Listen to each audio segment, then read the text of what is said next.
Let's talk about water.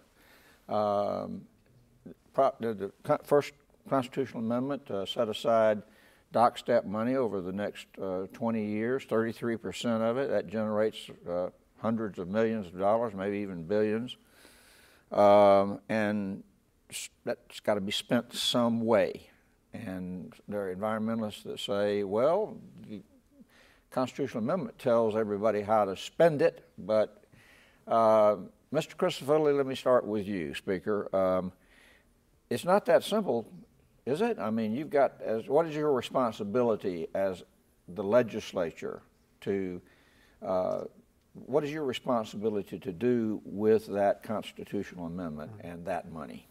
Well, first of all, to understand that the water issue with regard to, our work plan as a policy piece as well as the implementation of Amendment 1. Speaking to Amendment 1 and the implementation of Amendment 1 is recognizing that, the overall scope of that amendment was really about the acquisition and maintenance of land and water. And, there's no secret that we have made a strong commitment over the last several years to fund environmental programs throughout the state since the budget started making its way back. And truth be told, and it's out there as far as the numbers that we've spent and been consistent in spending. And Amendment 1 money is far less than what our commitment has been in the past. So now we have to grapple with a budget situation of understanding we're going to have to take some GR or conversations of some trust fund money from other areas to backfill some of these holes to stay consistent with the commitment that we have made through the respective chambers. So in actuality, when that dock stamp revenue is taken away or taken from the process to dedicate to this other issue, you will be looking to fill some holes, right? Sure. It has to be managed. Sure, absolutely. So, Mr. President, with that in mind, what do you favor as a process to deal with that?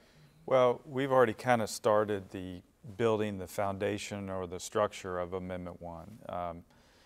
Senator Charlie Dean has really been a leader on this. Essentially, we are eliminating certain trust funds to create a new land acquisition trust fund. And we've done that in cooperation working with our friends in the House. We think it's very important that the voters can track every dollar that goes into that trust fund and where it goes. So at the end of the 20 years, the voters can say, yes, this is what we got for the Land Amendment 1. Now, as we have been saying and Senator Dean has been saying, we are not getting into distribution discussions yet, or that's the appropriations process. But you've got to lay that foundation, and that's really kind of what we're doing right now. And each chamber obviously will have some different ideas as to how you do that and what should be included and what shouldn't. But I think we have to just kind of let the process work. But at the end of the day, that transparency, the accountability is just key to making sure Amendment 1 is done right.